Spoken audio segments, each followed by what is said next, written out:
పొద్దున్న లేస్తే white rice, మధ్యాహ్నానికి వైట్ రైస్, నైట్కి వైట్ రైస్, ఇంత రైస్ తింటాము. దాంట్లో కొంచెమే కర్రీ ఉంటుంది. మెయిన్గా విలేజెస్లో అండ్ తండాస్లో, నేను కూడా విలేజ్ నుంచి నాకు ఎలా తింటారో తెలుసు కాబట్టి చెప్తున్నా. ఈ 3 పూటలు వైట్ రైస్ తినడం చాలా డేంజరు. ఈ వైట్ రైస్ 3 పూటలు తినడం వల్ల 30-40 సంవత్సరాలకే షుగర్ వ్యాధి వచ్చేస్తుంది, డయాబెటీస్ వచ్చేస్తుంది, ఫ్యాటీ లివరు, పొట్ట చుట్టూ కొవ్వు చేరుతుంది, ఇంత బెల్లి ఫ్యాట్ ఉంటుంది. సో 3 పూటలు రైస్ తినడం అస్సలు వైట్ రైస్ అనేది సింపుల్ కార్బోహైడ్రేట్. సో అది ఏం చేస్తుందంటే ఒకటేసారి బాడీలో షుగర్ లెవెల్స్ పెంచేస్తుంది. షుగర్ పెరిగింది కాబట్టి ఇన్సులిన్ పెరుగుతుంది, టప్పని షుగర్ లెవెల్స్ పడిపోతాయి. మళ్ళీ ఆకలి అయితే మళ్ళీ ఏదో తింటాము. సో ఈ ప్లేట్ నిండా ఇంత రైస్, కొంచెమే కర్రీ, కావాల్సిన బాడీకి ప్రోటీన్లు లభించట్లేదు, ఫైబర్ కూడా లభించట్లేదు.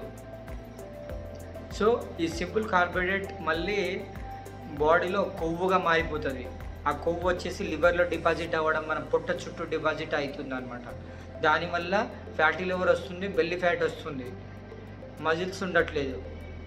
సో మన బాడీ డైట్లో కంపల్సరీ ప్రోటీన్లు ఉండాలి. ప్రోటీన్లు వచ్చేది కాదు, ఏం తినాలంటే మన పూర్వీకులు తిన్నట్టు పొద్దున రాగి జావా, జొన్న జావా, కొర్రలు అండ్ పెసరట్టు తింటే చాలా హెల్దీ బ్రేక్ఫాస్ట్.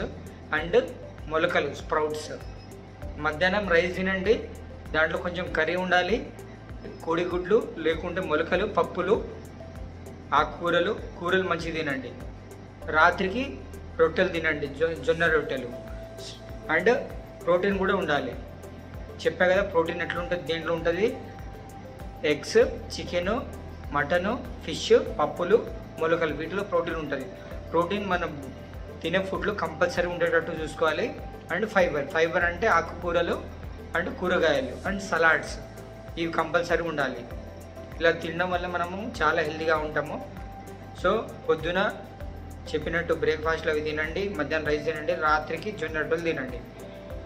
ఇలా చేస్తే మనం చాలా హెల్తీగా ఉంటాం. లేకుంటే 3 పూటలు వైట్ రైస్ తింటే, పాలిష్ రైస్ తింటే కంపల్సరీ షుగర్ 30 సంవత్సరాలకి మీ ఇంట్లో ఉంటుంది. తర్వాత టాబ్లెట్లు తినాల్సి వస్తుంది, చాలా ఇబ్బంది ఉంటుంది. జాగ్రత్త. ఈ వీడియో మీ ఫ్రెండ్స్ అందరికీ షేర్ చేయండి.